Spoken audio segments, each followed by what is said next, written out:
This episode of Brains on Games will preview a game that's probably the toughest dexterity game I've ever played.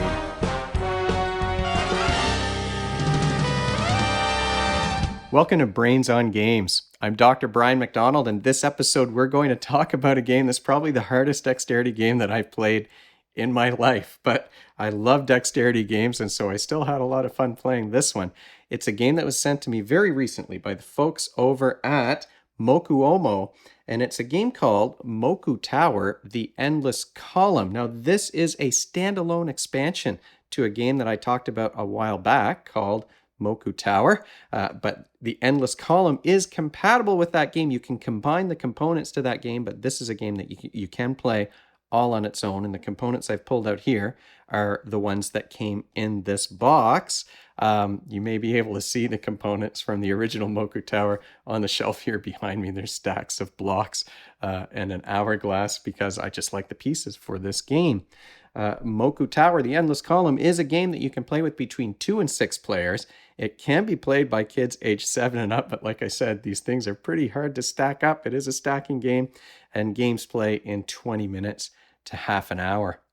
Let's take a deeper look at Moku Tower, The Endless Column.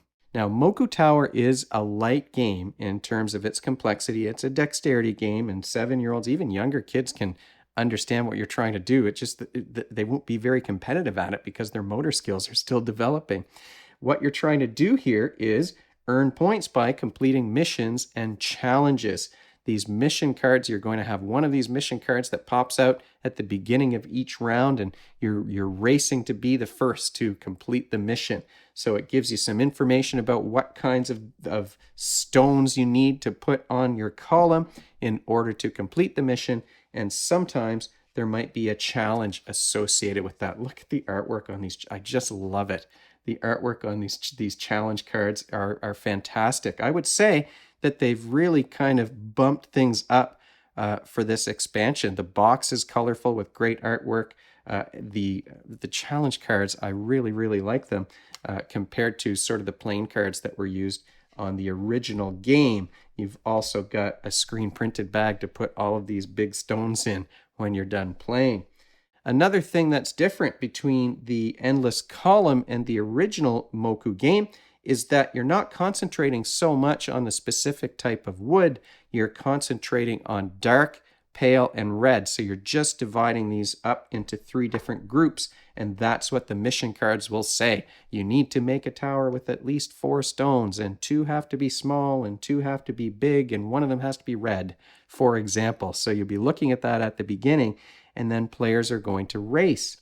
It's an interesting game the way that they've set it up, because you've got these 2 pedestals that you're going to be building your towers on. Each player is racing to grab the stones that they want and to put them on their tower. And the reason why this game is hard is that these stones are so uneven that they are hard to balance when you're trying to do it fast. Now, I've balanced it like this. I don't know how well you can see it on the camera here, but I'm not going to be able to put another piece on here because it's coming up to a point. So you really do have to think about it. Now, you're only allowed to have 1 stone in your hand at a time. You can't grab all of them all at once in order to keep them from the other player. You're only allowed to use 1. And if you drop that one, the other player can steal it. One of the things that sometimes came up in our games, here I am trying to play the game as I'm talking to you. One of the things that sometimes came up in our game is that the combination of mission cards and challenge cards made it impossible for both players to have enough pieces to build the tower, and that did make it tough to do the race. So sometimes the combinations would make things hard, and you're kind of hoping for the other player to drop theirs so that you could grab that piece when it fell back on the table. So it's a simultaneous playing game. What you're doing is you're turning over a mission card. One player is going to try and complete that mission on this dark tower. The other one is going to use the light one. The third player is the invader, and the invader is going to be rolling these dice as quickly as they can because they're trying to get 2 matching faces. If they get 2 of these presents facing up, then that's a new challenge. So some of the mission cards, let me see if I can find one, have this little flag showing that this automatically is going to have a challenge with it. But if the invader rolls those 2 presents, then there's going to be a challenge that's added, or it's going to replace the original challenge. So the challenges will add some points.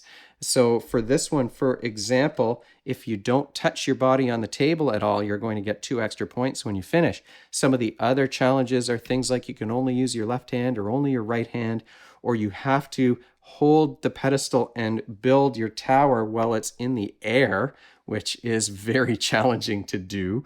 One of them that we played in one of the first games when we tried this out is that once you've built your tower, and we happen to have 4 blocks on it, you had to lift it up and set it back down without knocking anything off. So it can be a very challenging game. Now, of course, it's card-based, so you could pull out the most difficult cards. You could play it without the challenge cards if you wanted to, just in order to handicap things, to make things even for all of the players. So the invader might be adding a challenge or changing the challenge. They might roll these 2 hourglasses. If you roll the hourglasses, the round's over, and nobody's going to get the points if they haven't finished their mission. And the best one is if you roll 2 catapults. If the invader rolls 2 catapults, they get to take this platform and they flick one of the dice at these pedestals to try and I can't even do it. They flick one of the dice at the pedestals to try and disrupt the tower and knock things off for the players who are building them. So if you roll 2 catapults, you get to do that once with one of your dice, and then you grab it and you keep on rolling. You notice when I flicked it, maybe these dice, they're wooden dice. They are very light. They're, the same, they're wooden materials, the same as the stones here. So we did find it very helpful to have a box of some kind to roll them into, because otherwise they were sort of going across the table and taking a long time to stop rolling. You do get a bonus if you are the invader and you happen to roll 2 of the same faces twice in a row. Now, how likely is that to happen? Of course, it's not very likely, but if you were to do that, then the invader wins the round and gets all of the points for the challenge and the mission. Another thing that's maybe unique to the Moku Tower game rules is that you do have to indicate when you're done the puzzle, so that means the round's over. If you're the invader and you roll those 2 hourglasses, you do have to say something to let everyone know that it's the end of the round. But anytime you have to, when you're starting a round, when you're ending a round because you've finished the tower, if you rolled those 2 things, the instructions always say you have to scream Moku. It's always screaming. It's not just shouting or calling out. It says you scream it. So we did find that kind of funny, and we tried to scream as we were playing the game. It's a tough game, not only because the pieces are uneven, but because you're racing. Of course, you're trying to do all of this as fast as you can. You're thinking fast when you're choosing these blocks. You're thinking fast in how you're going to arrange them so that you can balance something else on top of them. And the other person is doing the same thing, and you're going to be distracted by somebody else who's potentially flicking dice at this thing that you're trying to build. And so we did find it, like, I had lots of laughs playing this game. Sometimes it was a little frustrating for the kids that I was playing with, because either we couldn't finish the puzzle or because it was just too hard. And that's a question that I have for you this episode. Do you avoid games that are challenging that way, that don't call for your strengths? Or do you like to play games that are hard for you, either in order to have a laugh because it's something that's difficult and you're not very good, or to improve those skills? You can leave the answer in the comment section below the video. But what skills are you working on when you're playing Moku Tower, the Endless Column? Well, of course, this is it's a dexterity game. See here, it's motor coordination is what we're talking about. Plus, you've got to think a little bit about making sure that you've got a flat surface, if you can, on the top of the stone so that you can balance something else on top. It is a processing speed game as well. So not only do you have to be well coordinated and able to balance these things on this little pedestal,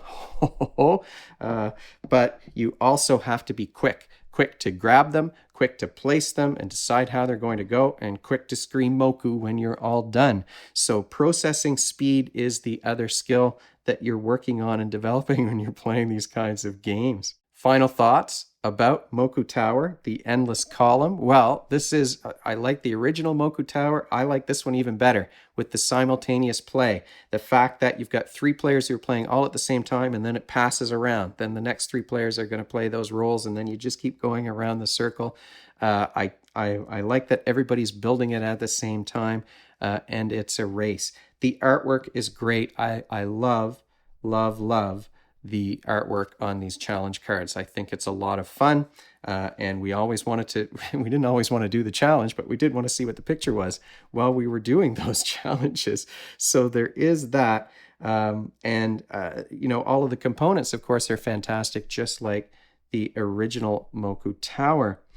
It is a game where there's really no downtime. 3 players are playing at the same time, but even if you've got 6 players, it's the kind of game where the other players are interested in what's going on. It's fun to watch people play these kinds of dexterity games because there's always some crazy mishap or some spectacular thing that happens, and everybody oohs and ahs or shouts about it or screams about it, I should say. So there's really no downtime. It's always entertaining. It's always fun. It gets a bit frustrating if nobody's getting any points because the round ends too fast with the invader rolling those hourglasses, or just because the puzzle winds up being impossible for people to do just because of the cards that you've drawn. That's sort of the downside of the game. It is a challenging game, a difficult dexterity game, and every so often you get some weird combination of cards that made it impossible for the people to do a race, or impossible for both players to build whatever it is that they were trying to build.